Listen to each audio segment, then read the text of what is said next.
روزے فرض کر دیے گئے جیسا کہ تم سے پہلی امتوں پہ روزے فرض کر دیے گئے تھے تاکہ تم پرہیزگار بن جاؤ۔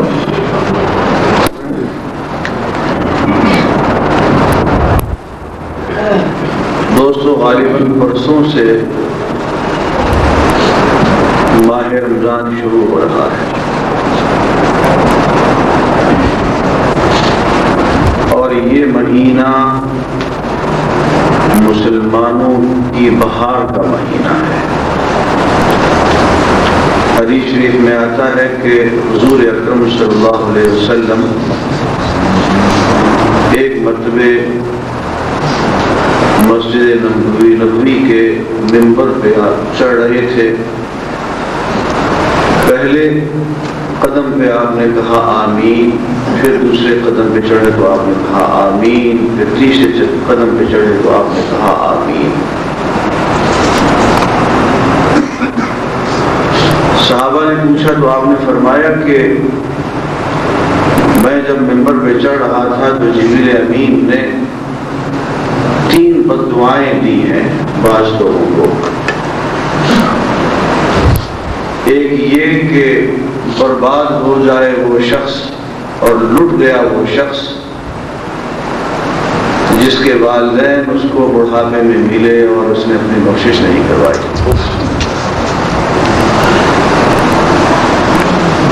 پھر فرمایا کہ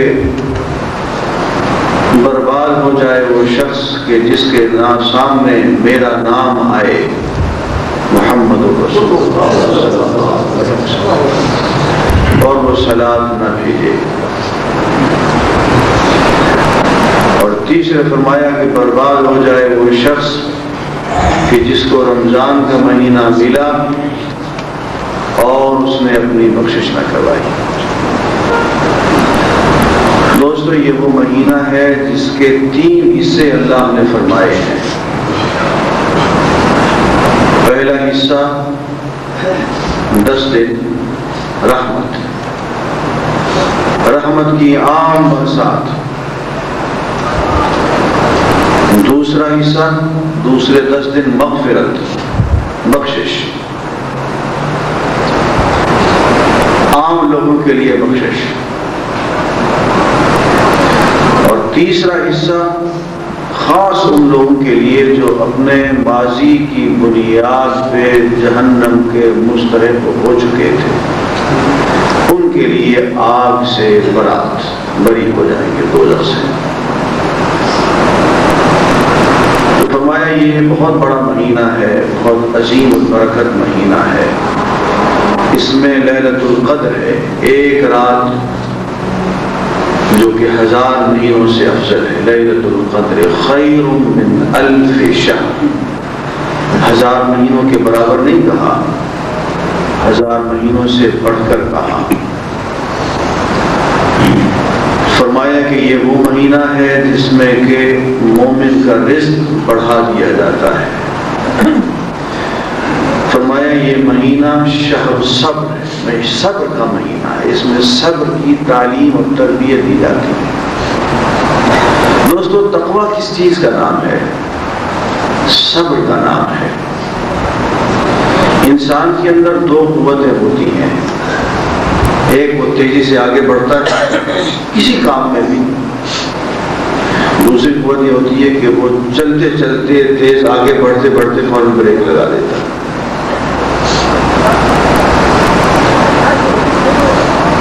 یہ آگے بڑھنے کی قوت کو، یہ انسان کی شخصیت ہے۔ جو آگے نہیں بڑھ سکتا وہ مردہ ہے۔ آپ دیکھیں کہ پرندے بہت تیزی سے اڑتے ہوئے چلے آ رہے ہوتے ہیں، سامنے سے باز دیکھتے ہیں، یک لخت وہ بریک لگاتے ہیں اور نیچے کو چلے جاتے ہیں۔ یہ بریک لگا لینا اپنے آپ کو یہ صبر کہلاتا ہے، یہ تقویٰ کہلاتا ہے۔ خواہش ہے، بہت بڑی خواہش ہے کہ بھوک لگی ہوئی ہے، زور کی کھانا نہیں کھائیں گے۔ 1 مہینے تک اسی کی مشق کرائی جاتی ہے۔ گرمی ہے، بہت سخت پیاس لگی ہوئی ہے، سب کچھ موجود ہے، پی سکتے ہیں، ٹھنڈا پانی پی سکتے ہیں، لیکن مشق کرائی جاتی ہے کہ جب روک دیا گیا ہے تو نہیں پیئیں گے۔ فرمایا شہر المواسات، یہ ایک دوسرے کی خبر گیری کا اور ایک دوسرے سے پیار کرنے کا مہینہ ہے۔ اس میں اس بات کی مشق دی جاتی ہے کہ خود کم کھاؤ، دوسرے کو زیادہ کھلاؤ۔ جہاں غلطی ہو گئی یا غلام آزاد کرو یا مسکین کو کھانا کھلاؤ۔ بیمار ہو گئے، آئندہ روزے رکھنے کے قابل نہیں رہے، ہر روزے کے بدلے مسکین کو کھانا کھلاؤ۔ خود روزے رکھ بھی رہے ہیں پھر بھی دوسرے کو کھانا کھلاؤ، افطار کرواؤ، سحری کرواؤ۔ سحری کرواؤ گے، افطار کراؤ گے تو اس کے روزے کا اجر تمہیں ملے گا، اس کے روزے کے اجر میں کوئی کمی نہیں آئے گی۔ اور فرمایا کہ یہ لیلۃ القدر کا مہینہ ہے، اور تم کیا جانو کہ لیلۃ القدر کیا ہے۔ انا انزلناہ فی لیلۃ القدر، ہم نے اس قرآن کو لیلۃ القدر میں نازل کیا ہے۔ وما ادراک ما لیلۃ القدر، اور تم کیا جانو، تمہیں کیا پتا، تمہیں کیا پتا۔ بھائی کس سے کہا جا رہا ہے؟ نبی صلی اللہ علیہ وسلم سے کہا۔ وما ادراک، اور تمہیں کس نے بتایا، تمہیں کیا پتا ما لیلۃ القدر کہ لیلۃ القدر کی شان کیا ہے۔ لیلۃ القدر خیر من الف شہر، لیلۃ القدر جو ہے 1000 مہینوں سے بہتر ہے۔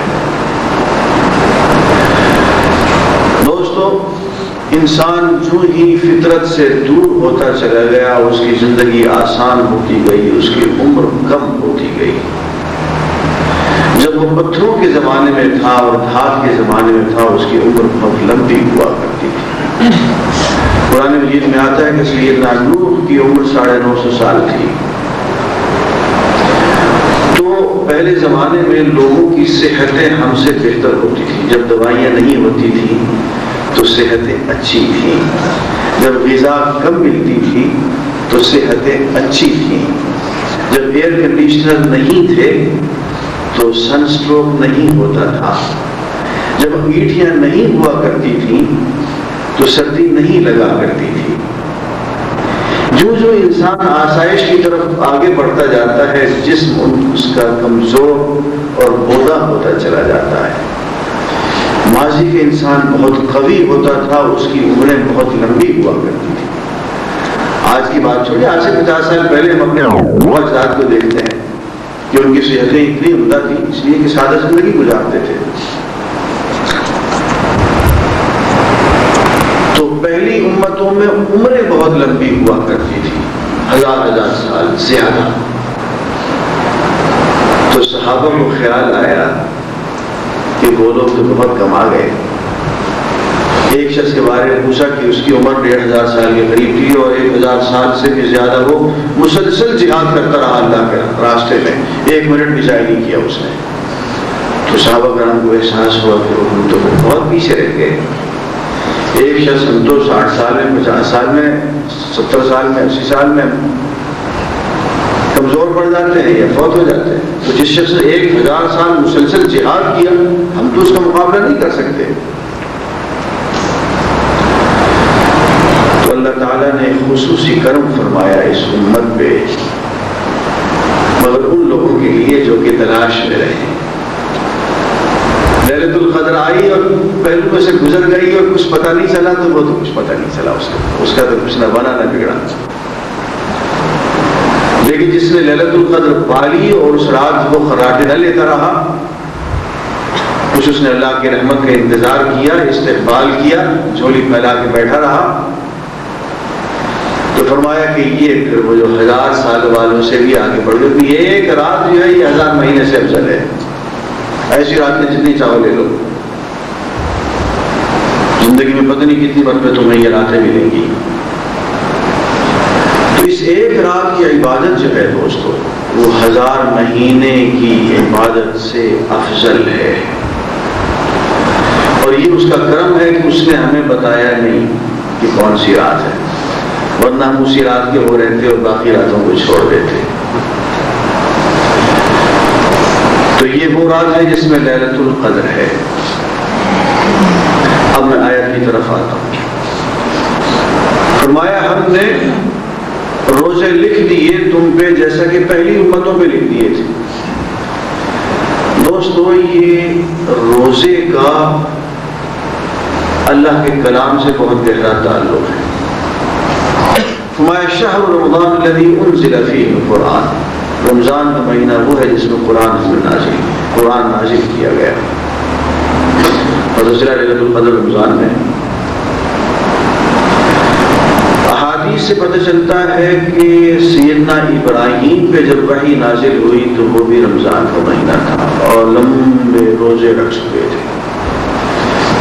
احادیث صحیحہ سے پتہ چلتا ہے کہ سیدنا موسیٰ کو جب احکام خداوندی ملے، ان پہ توریت نازل ہوئی تو وہ 40 دن کے روزے رکھ چکے تھے۔ جب سیدنا عیسیٰ علیہ السلام پہ جب وحی نازل ہوئی ہے تو وہ بھی 40 دن روزے رکھ چکے تھے۔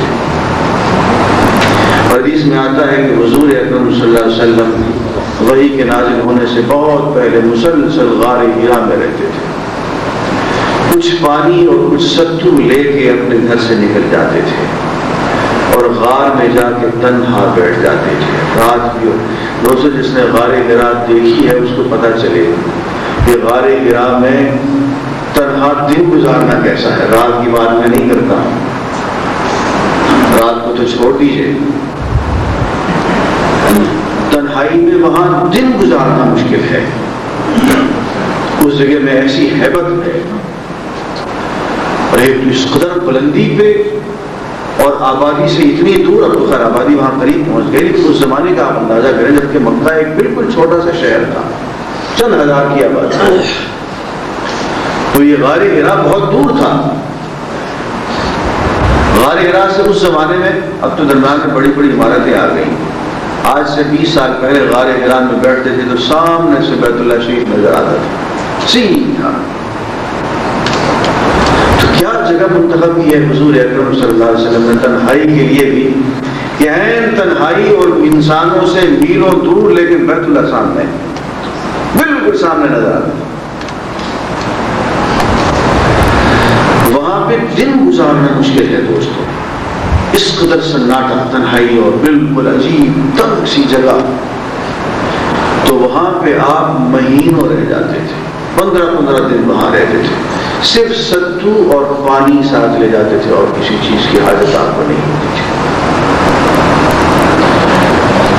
تو اس کو تحنس کہتے ہیں۔ حضور نے تنہائی اختیار فرمائی، طویل روزے رکھے اور تدبر اور تفکر میں بیٹھے رہے۔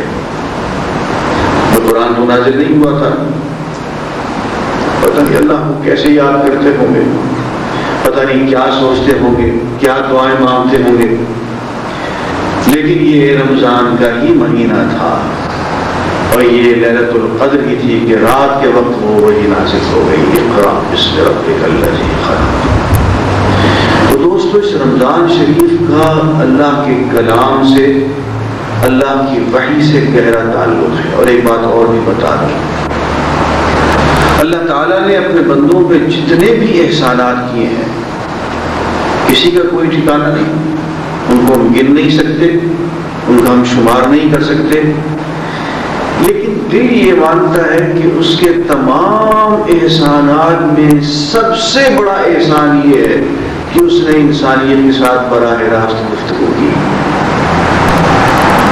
اور سیدھا راستہ دکھایا۔ وہی جو ہے اللہ کی، وہ سب سے بڑا احسان ہے۔ اس کا یہ احسان ہے کہ اس نے ہمیں پیدا کیا، ہم تو تھے ہی نہیں، ہمارا تو وجود ہی نہیں تھا، اس نے ہمیں آنکھیں دی، کان دیے، زبان دی، ساری نعمتیں اسی کی دی ہوئی ہیں، کسی بھی شمار قطار نہیں، لیکن دل مانتا ہے کہ اس کی سب سے بڑا اس کا احسان جو ہے، سب سے بڑا اس کا احسان جو ہے وہ یہ ہے کہ اس نے خود گفتگو فرمائی انسانیت کے ساتھ اور انبیاء کو، اور ان نے اپنا کلام نازل کیا۔ اس سے بڑا احسان اور کوئی نہیں۔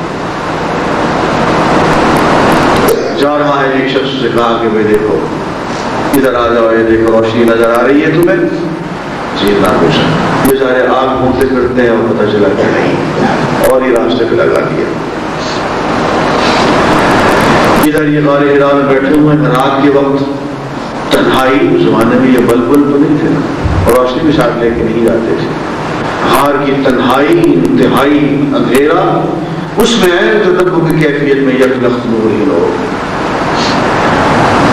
اور اس میں فرشتہ آ جاتا ہے، کہتا ہے اقرا، پڑھو، حدیث میں لکھا ہوں گا لکھا ہے، میں تو پڑھا ہوا نہیں، پھر کہتا ہے اقرا، پڑھو، پھر تو بات ہے مان، ہاں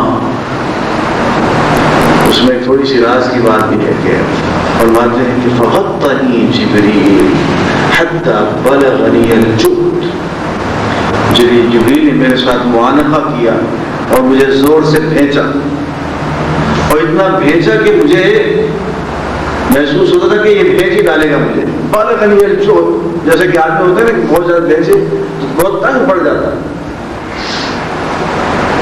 بہت بھیج دیا اس نے، پھر چھوڑا کہا یہ خراب مارنا دے پا، میں تو پڑھا ہوا نہیں، 30 مرتبہ اس نے پھر ویسے ہی کیا، پھر معانقہ کیا زور سے بھیجا، اور اس میں علماء مفسرین نے اس کے بہت راز لکھے ہیں، وہ پھر کبھی بتائیں، پھر زور سے بھیج کے کہا کہ اقرا، پڑھو،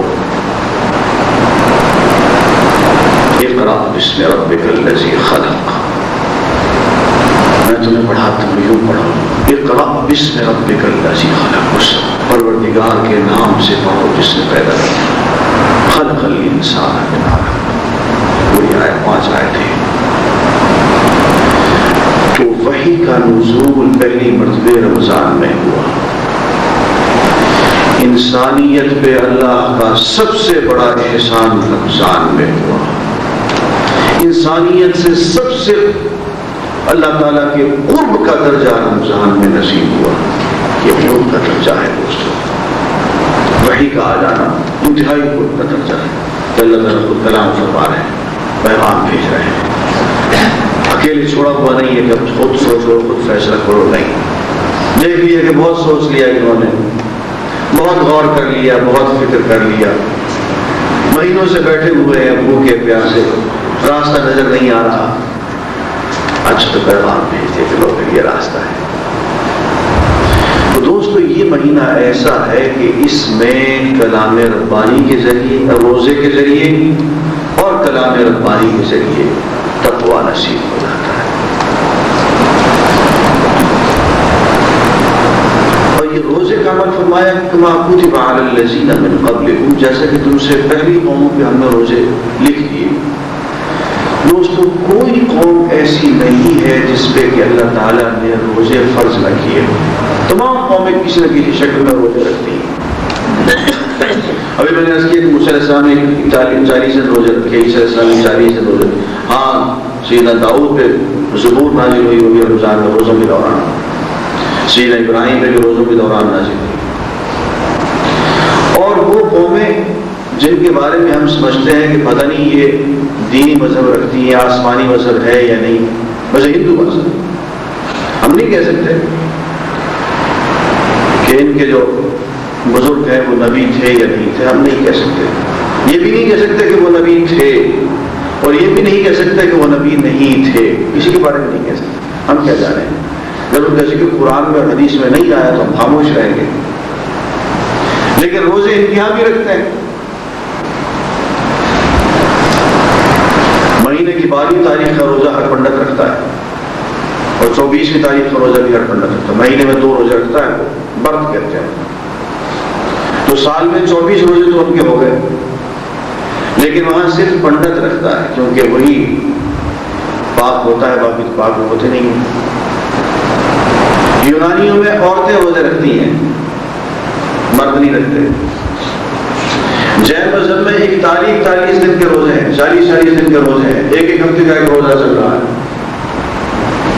بدھ مذہب کے اندر آپ دیکھیں جسے نروانا کہتے ہیں، وہ روزے سے ہی ہوتا ہے، اتنا بھوکا مرے، اتنا بھوکا کہ بھوکا رہتے مر گئے، نروان ہو گیا، نجات ہو گئی، روزوں کی بگڑی ہوئی شکل ہے وہ۔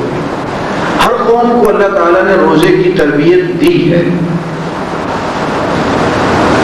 اور روزے روزے کے ذریعے ہی تقویٰ حاصل ہوتا ہے۔ تو دوستو یہ جو 29 اور 30 دن آ رہے ہیں ان کو غنیمت سمجھیں، ان کا ایک ایک لمحہ، ایک ایک منٹ جو ہے اس کو قیمتی جانیں، اور اس میں آپس کا زیادہ میل جول بند کریں۔ اس کے لیے باقی 11 مہینے پڑے ہوئے ہیں، اس میں سیدھا اللہ تعالیٰ سے زیادہ تعلق رکھیں۔ ٹیلی ویژن کے سامنے بیٹھنا اور VCR چلا کے بیٹھنا اور ریڈیو لگائے بیٹھے رہنا اور آپسی گپیں مارتے رہنا، رمضان میں یہ نہ چلے۔ میں نے بزرگوں کو یہ دیکھا ہے کہ رمضان میں خط و کتابت بھی بند کر دیتے ہیں، بالکل اپوائنٹمنٹس نہیں دیتے ہیں، بالکل نہیں ملتے ہیں، کہتے ہیں ملاقاتیں بعد میں ہوں گی۔ رمضان کی مہم فارغ نہیں ہے، اور کوشش کیجیے کہ ایک ایک منٹ وضو کی حالت میں گزرے۔ وضو ٹوٹ گیا کر لیں، زیادہ سے زیادہ لمحات جو ہے وضو کی حالت میں گزاریے۔ اور حدیث میں آتا ہے کہ رمضان میں نفل نماز پڑھنا ایسا ہے جیسے کہ فرض نماز پڑھنی۔ نفل کا اجر 2 نفل پڑھ لیے تو ایسا مطلب ہوا جیسے 2 فرض آپ نے پڑھ لیے، اور 2 فرض پڑھ لیے، ایک فرض پڑھ لیا تو اس کا مطلب یہ جیسے آپ نے 70 فرض عام ایام میں پڑھ لیے، 70 گنا زیادہ اجر ہے اس کا۔ ایسے ہی اور نیکیوں کا اجر بھی رمضان شریف میں بڑھ جاتا ہے دوستوں۔ تو اس میں بہت احتیاط کی ضرورت ہے۔ سب سے اہم کام دوستو اس میں وقت بچانا ہے۔ آپ کو ایک راز کی بات بتا دوں، اس کو ہم نے کبھی نہیں سوچا کہ زندگی صرف وقت کا نام ہے۔ If you are killing time, you are killing yourself۔ ہم تو وقت گزار رہے ہیں، ٹائم کل کر رہے ہیں۔ ٹائم کل کرنے کا مطلب پتہ ہے کیا؟ تم اپنے آپ کو کل کر رہے ہو، اپنے آپ کو ختم کر رہے ہو۔ جب تمہارا وقت ختم ہو جائے گا تو تم مر جاؤ۔ زندگی کس چیز کا نام ہے؟ یہ جو گھڑی کی ٹک ٹک ہو رہی ہے نا، یہ ایک ایک سیکنڈ جو گزر رہا ہے، زندگی اسی کا نام ہے۔ جو تھا نہیں ہے، جو ہے نہ ہوگا، یہی ہے ایک حرف محرمانہ۔ تیزی سے بس ہم یہ گزر رہے ہیں، یہ سفر طے ہو رہا ہے، ایک ایک لمحہ کرتے ہوئے، ایک ایک سیکنڈ کرتے ہوئے۔ ایک آدمی برف بیچ رہا تھا، کہتا یارو خرید لو ورنہ ہماری کمائی تو نکل گئی، خریدو گے نہیں تو ہم تو بغیر بیچے ہی اس کو، اس لیے کہ وہ کوئی خریدے کوئی نہ خریدے اس کو تو ختم ہونا ہی ہے۔ برف ہے، بازار میں لے کے بیٹھا ہوا ہے، تو وہ تو پگھل کے بکھر رہی ہے۔ کہتا کمائی کرا دو، کمائی کر لو ورنہ یہ تو گئی۔ تو دوستو یہ رمضان کا مہینہ، اس کا ایک ایک منٹ قیمتی جانو۔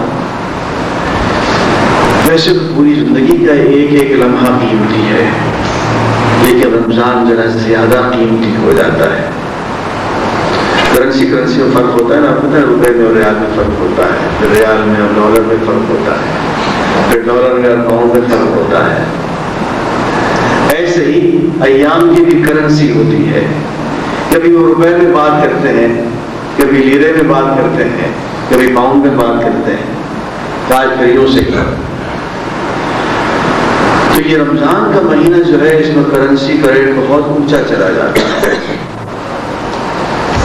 اس میں اوقات کی بہت حفاظت کی ضرورت ہے۔ ایک ایک لمحہ، غافل تجھے گھڑیال یہ دیتا ہے منا دی، زردوں نے گھڑی عمر کی ایک اور گھٹا دی۔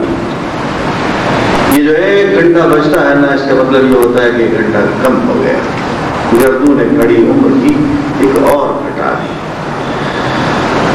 رمضان میں اس کی بہت احتیاط کی ضرورت ہے۔ آج ہی بیٹھ کے ہم دیکھ لیں کہ یہ جو رمضان کا مہینہ ہم نے پچھلے سال گزارا تھا، بہت لوگ ہمارے ساتھ تھے، آج نہیں ہے۔ کچھ معلوم نہیں ہے اگلا رمضان ہمیں ملتا ہے یا نہیں۔ بہت سے لوگ حادثے کا شکار ہو گئے، بیماری کا شکار ہو گئے، کچھ ویسے اپنے وقت وہاں پہنچے، کچھ معلوم نہیں ہوتا۔ میں نے اپنے تایا سے کہا کہ تایا اعتکاف بیٹھ لو میرے ساتھ. میں نے اگلے سال بیٹھوں گا, اس سال وقت نہیں ہے. میں نے اگلے سال کا وقت ہوگا, کہیں لگتا ہے کہ ہوگا, خدا جانے. رمضان کے 15 دن کے بعد فوت ہو گئے. ارادہ لے کے گئے کہ اگلے سال اعتکاف بیٹھوں گا. اب یہ کہنا بہت مشکل ہے دوستوں. ہمارے استاد ہمارے شیخ ہمیں کہا کرتے تھے کہ میرے ساتھ رہ جاؤ, 10 دن رہ جاؤ میرے پاس. اور میں نے سوچا کہ اچھا تو یہ کام کر لوں تو پھر ان کے پاس رہوں گا. اور یہ آئی کہ موت ہو گئے. آج تک ہم ترس رہے ہیں ان کی شکل دیکھنے کو کہ کہیں ملنا نصیب ہو, تو آخر نہیں ملنا نصیب ہو. دوستوں یہ چند گھڑیاں ہوتی ہیں. ایک وقت ہوتا ہے کہ آپ کسی کی کنڈی کھٹکھٹاتے ہیں کہ بھائی یہ مجھے کام ہے, میرا یہ کام کر دو. ایک وقت ہوتا ہے کہ جس سے آپ کو کام ہے وہی آپ کے دروازے پہ آ جاتا ہے, آپ کی کنڈی کھٹکھٹاتا ہے, یہ آپ کی کام ہے تو بتاؤ. یہ فرق ہے عام دنوں میں اور رمضان میں, کہ یہ وہ مہینہ جب کہ اوپر سے کنڈی کھٹکھٹائی جا رہی ہے کہ کوئی کام ہے تو بتاؤ. حل من سائل اعطی له, ہے کوئی مانگنے والا, کوئی ضرورت ہے جو مجبوری کر دو. حل من تائب اتوب علیہ, ہے کوئی میرے قریب آنے والا کہ اس کو اپنے قریب کر لو.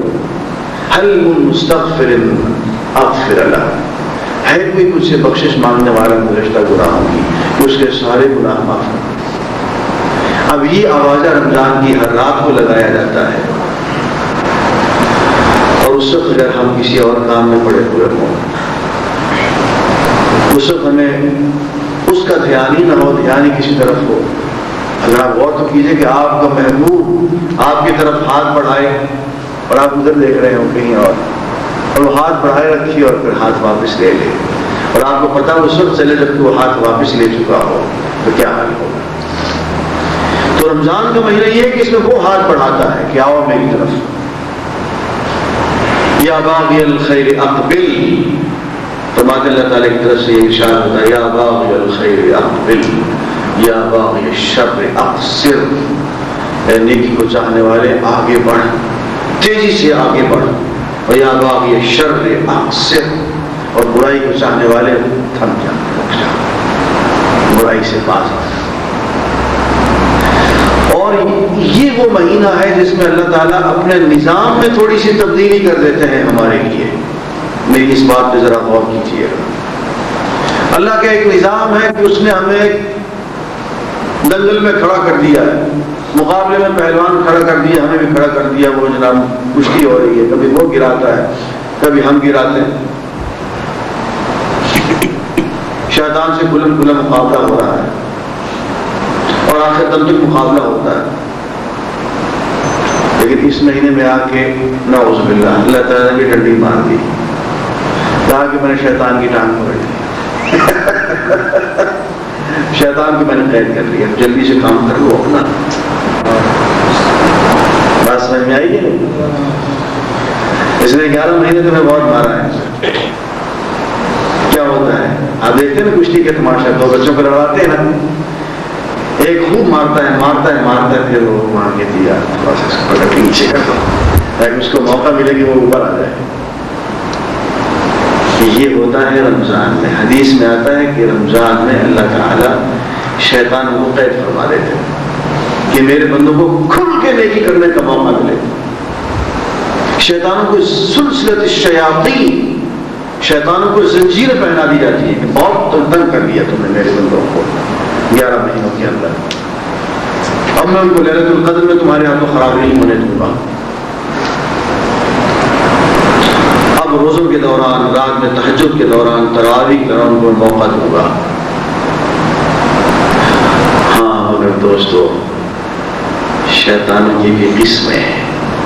ایک وہ شیطان ہے جو من الجن ہے, کان من الجن ففسق عن امر ربہ, جو جنوں میں سے تھا اور جس نے اپنے پروردگار کے حکم کی نافرمانی کی.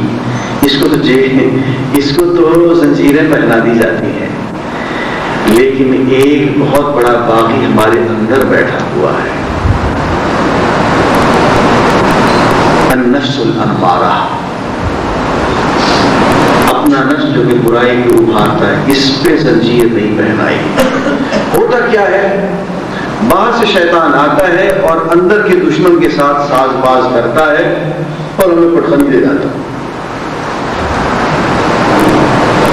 اس مہینے میں یہ کیا جاتا ہے کہ وہ باہر کے دشمن کو روک دیا جاتا ہے، لیکن اگر کوئی اپنے اندر کے دشمنوں ہی سے ہی مجبور ہو گیا بہت زیادہ مشکل ہو جائے گا اس کی۔ تو اس کو سنبھال لینا رمضان میں، اور اسی کو سنبھالنے کی ہی ساری مشق کروائی جاتی ہے کہ باہر والے کو تو ہم نے روک دیا جو کہ رسد پہنچاتا تھا، جو اس کو آ کے وسوسے ڈالتے تھے، وسوسہ فی صدور الناس من الجنۃ والناس، اس کو ہم نے روک دیا۔ اب اندر والے کو سمجھاؤ، اس کو سیدھا کرو، اس کو بھوکا رکھو، پیاسا رکھو، اس کے دانت توڑو، اس کا ڈنک جو ہے نا اس کو توڑو، اس کو ایک مہینے تمہیں دیا جاتا ہے، باہر والے کو ہم نے ہٹا دیا، اس پہ قابو پاؤ۔ کچھ نہیں فرمایا کہ لعلکم تتقون، تاکہ تم پرہیزگار ہو۔ اللہ تعالیٰ کے نظام سے یہ بالکل ہٹی ہوئی بات ہے کہ عین مقابلے کے دوران وہ دخل اندازی کر دے، لیکن اس مہینے میں وہ کرتا ہے۔ بھئی عدل کے خلاف ہے یا نہیں؟ بظاہر یہ مقابلہ تو ٹھیک ٹھاک ہو رہا تھا، اور ایک جو فریق ہے اس کی ٹانگوں میں آپ زنجیر ڈال دیں، اس کے مقابلے سے دنگل کے ہیرے نسی کھینچ لیں، یہ کر دیا جاتا ہے۔ اس لیے کہ 11 مہینوں میں عام طور پہ وہ جو فریق ہے نا مقابل والا، وہ بہت پٹائی کر دیتا ہے، تو اس ایک مہینے موقع دیا جاتا ہے کہ انسان اپنے روح کو قوی بنائے، اب نفس امارہ پہ قابو پائے۔ نفس امارہ کو ختم نہیں کیا جاتا دوستو، ختم ہو بھی نہیں سکتا۔ میں ایک پیر صاحب کی مجلس میں گیا تو ان کے یہاں خواتین اور لڑکیاں، نوجوان بے پرد لڑکیاں بیٹھی ہوئی تھیں۔ میں نے کہا حضرت یہ کیا ہے؟ پھر تو نفس ہی مر گیا ساڈا، پھر غور کی رہا باقی کوئی بھی آئے جائے سامنے تو کچھ بھی نہیں ہوتا، نفس ہی مر گیا۔ اب کوئی نوجوان لڑکی آ کے بیٹھے تو ہمیں تو کچھ بھی نہیں ہوتا۔ میں نے کہا محمد رسول اللہ پہ نفس تو نہیں مرا تھا، وہ تو کسی لڑکی کے ہاتھ میں ہاتھ ڈال کے وہ بیعت نہیں کیا کرتے تھے، وہ تو کسی کو بے پردہ بھی اپنے سامنے نہیں آنے دیا کرتے تھے۔ یہ تم کہاں کے ولی ہو، تمہارا نفس مر گیا؟ یہ ہو سکتا ہے تمہارا نفس لوامہ مر گیا ہو، ضمیر مر گیا ہو تمہارا۔ ایسے لوگوں کا ضمیر مر چکا ہوتا ہے، نفس امارہ زیادہ قوی ہو چکا ہو، زیادہ موٹا ہو گیا۔ میرے نفس مر گیا، وہ نفس لوامہ مر گیا ہوتا ہے۔ نفس دو قسم کے ہوتے ہیں، ایک نفس امارہ، ان نفس الامارۃ بالسوء الا ما رحم ربک، جو کہ برائی بھی اکساتا ہے، جس میں حیوانیت ہوتی ہے، جس کا تعلق انسان کے جسم سے ہے۔ وہ چاہتا ہے کہ کھائے پیے سوئے، زیادہ سے زیادہ آرام کرے، کوئی محنت مشقت نہ کرے، لذتیں حاصل کرے، ایک شادی پہ دوسری پہ تیسری پہ چوتھی، پھر شادی میں بھی کیا بس ہے، جو کچھ بھی کرے کرے۔ یہ ہے حیوانی تقاضے، نفس امارہ کے تقاضے۔ دوسرا ایک اندر ہی انسان کے اندر چھپا بیٹھا، اس کو ضمیر کہتے ہیں، قرآن کی زبان میں اس کو النفس اللوامہ کہتے ہیں، ملامت کرنے والا نفس۔ لا اقسم بالنفس اللوامہ، اللہ فرماتے ہیں میں اس نفس اللوامہ کی میں قسم کھاتا ہوں۔ پیارا لگتا ہے اللہ کو، اندر یہ قاضی بٹھا دیا ہے، جج اندر بٹھا دیا ہے، مراقب اندر ہی نگہبان بیٹھا ہوا ہے، پہرے دار۔ آدمی ذرا سے گناہ کرے تو وہ آنکھیں دکھاتا ہے، ملامت کرتا ہے، شور مچا دیتا ہے۔ اور ان دونوں کے درمیان جب صلح ہو جاتی ہے اور نفس لوامہ نفس امارہ پہ قابو پا لیتا ہے روزہ رکھوا رکھوا کے، ان میں جب صلح ہو جاتی ہے تو پھر یہ نفس مطمئنہ بن جاتا ہے، اطمینان ہو جاتا ہے، آپ اس کی صلح صفائی ہو جاتی ہے۔ نفس امارہ کہتا ہے کہ ہاں بھائی ٹھیک ہے، لذتیں حاصل کروں گا اتنی جہاں تک میری حد ہے، حد سے آگے نہیں بڑھوں گا، اتنا کھاؤں گا جتنا ضروری ہے، اس کسی اور کا نہیں کھاؤں گا، اپنی حد سے آگے نہیں بڑھوں گا، اتنا پیوں گا جتنا ضروری ہے۔ اس کی مشق روزے میں کرائی جاتی ہے دوستوں، بس اتنا ضروری ہے جتنا ضروری ہے اسی پہ رہوں گا، اس سے آگے نہیں بڑھوں گا۔ جب یہ نفس امارہ مان لیتا ہے تو پھر نفس لوامہ کہتا ہے کہ آؤ ہم دوست ہیں۔ پھر ان کی دوستی ہے، پھر یہ مل کے دین کا کام کرتے ہیں، پھر مل کے یہ جہاد کرتے ہیں، پھر یہی نفس امارہ، اس کا جو غصہ پہلے اپنی ذات کے لیے آتا تھا، پھر یہی غصہ دین کی غیرت بن جاتا ہے۔ پھر اس کی جو محبت پہلے صرف شہوانیت میں خرچ ہوتی تھی، اب یہ محبت اللہ کے لیے تصور بن جاتی ہے، روحانیت بن جاتی ہے، ذکر بن جاتا ہے۔ ہوتا وہی کچھ ہے، لیکن جب وہ نفس لوامہ کے تابع ہو جاتا ہے، ان میں صلح ہو جاتی ہے، یہی نفس امارہ جو کہ غنڈہ گردی پہلے کرتا تھا، اب اللہ کے راستے میں جہاد کرتا ہے۔ یہ اندلس فتح ہو گیا، یہ ترکستان فتح ہو گیا، یہ ایران فتح ہو گیا، یہ قوت وہی تھی، ادھر سے ادھر آ گئی۔ اس کو ایمانہ کہتے ہیں کہ نفس کا ازالہ نہیں کیا جاتا، ایمانہ کیا جاتا ہے۔ اس گھوڑے کو ذبح نہیں کیا جاتا، اس گھوڑے کو لگام دی جاتی ہے۔ تو نفس لوامہ سوار ہے، نفس امارہ سواری بن جاتا ہے، اور پھر سفر طے ہوتا ہے۔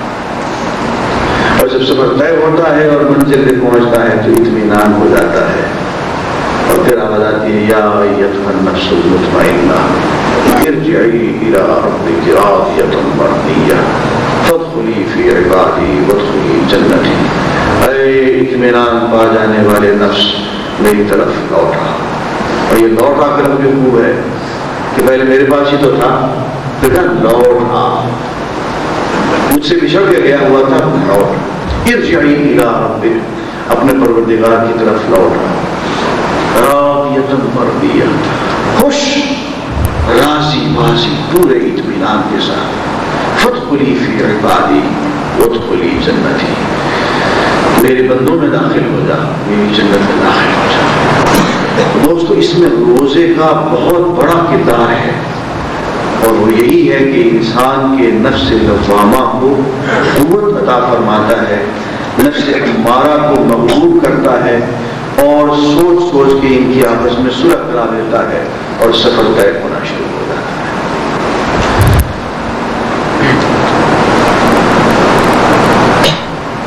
یہ رمضان کا مہینہ ہے، اس میں ایک کام اعتکاف کا بھی ہے۔ ہم لوگ سمجھتے ہیں کہ شاید جو لوگ دنیا سے فارغ ہوتے ہیں وہ لوگ اعتکاف بیٹھتے ہیں۔ دوستو، اس کائنات کی تاریخ میں محمد الرسول اللہ صلی اللہ علیہ وسلم سے زیادہ مصروف اور مشغول شخصیت کوئی نہیں گزری۔ دنیا کی تاریخ میں آپ کو کوئی شخص ایسا نہیں ملے گا جو کہ بیک وقت نبی بھی ہو، اور نبی بھی رسول، اور رسول بھی اولو العزم من الرسل میں سے، اور ان کا بھی سردار سید الاولین والآخرین، بالکل چھوٹی پہ نبی ہو، سربراہ مملکت ہو، اور خود ہی فوجوں کا سپہ سالار ہو، باپ بھی ہو، خامن بھی ہو، اور دوستوں کا دوست ہو، اور دشمنوں سے بھی پیار کرنے والا ہو، اور جن لوگوں نے بارہا قتل کرنے کی کوشش کی ان کو جاگیریں عطا کرنے والا ہو۔ ایک اور گھر میں بکری کا دودھ بھی خود دو رہے ہیں، اور جوتی ٹوٹ گئی ہے تو اس کو بھی ٹانکا خود لگا رہے ہیں، کپڑا پھٹ گیا تو وہ بھی سی رہے ہیں، سودا سلف کی تو کوئی پڑی ہے تو وہ بھی بازار سے خود لا رہے ہیں۔ دنیا کا کوئی شخص ایسا نہیں ہے، خواہ وہ خادم ہے یا مخدوم ہے، خواہ سربراہ مملکت ہے، جس کے لیے حضور اکرم صلی اللہ علیہ وسلم کی زندگی میں نمونہ نہ ہو۔ کوئی ایسا کام نہیں ہے۔ معراج میں گئے ہیں تو براق میں بیٹھ کے گئے ہیں، اور ہم جیسے غریبوں کے لیے گدھے پہ بھی سواری کر کے دکھا دیے، کوئی اس کو آگ نہ سمجھے، یہ بھی اللہ کا پیدا کیا ہوا ہے۔ گدھے پہ سواری کر کے سفر طے کیا ہے، گھوڑے پہ بھی سفر طے کیا ہے، اونٹ پہ بھی سفر طے کیا ہے، پیدل بھی سفر طے کر کے دکھایا ہے۔ کوئی ایسا زندگی کا پہلو نہیں چھوڑا جس میں کہ بھرپور ہدایت نہیں ہو۔ کروڑوں انسانیوں کی زندگیاں، کروڑوں اولیاء اللہ کی، لاکھوں انبیاء کی، صلحاء کی زندگیاں ایک شخصیت کے اندر سمٹی ہوئی ہیں، اور وہ محمد رسول اللہ کی شخصیت ہے۔ اتنی مشغول شخصیت، اتنی مشغول شخصیت کہ اللہ تعالیٰ کو بھی یہ بات پسند نہیں ہے کہ کوئی شخص آ کے حضور کی کنڈی کھٹکھٹا دے یا آواز لگا دے کہ یا محمد اخرج الینا. بہت مصروف ہے بھئی، آدھی رات تو ویسے ہی کھڑے ہوئے ہیں اللہ کے سامنے، اور پھر صبح کی نماز سے جو بیٹھے ہیں تو دن چڑھایا ہے، لوگوں کی ہدایت کا سامان ہو رہا، اشراق تک بیٹھے ہوئے ہیں. اس کے بعد تبلیغ کا کام ہے سارا دن، اور دوپہر وقت کھانا ذرا کھا لیا تو 15-20 منٹ کے لیے قیلولہ کیا. قیلولہ کیا ہوتا ہے؟ ہمارے دیہات میں سو گئے ہیں، اتنا کھایا ہوا ہے کہ 3 گھنٹے سے پہلے جاگ ہی نہیں آئے گی.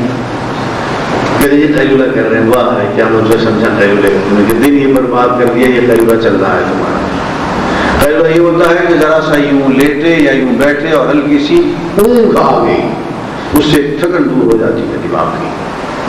اور یہ 10 منٹ کا اور 15 منٹ کا ہوتا ہے، اس سے زیادہ کا نہیں ہوتا.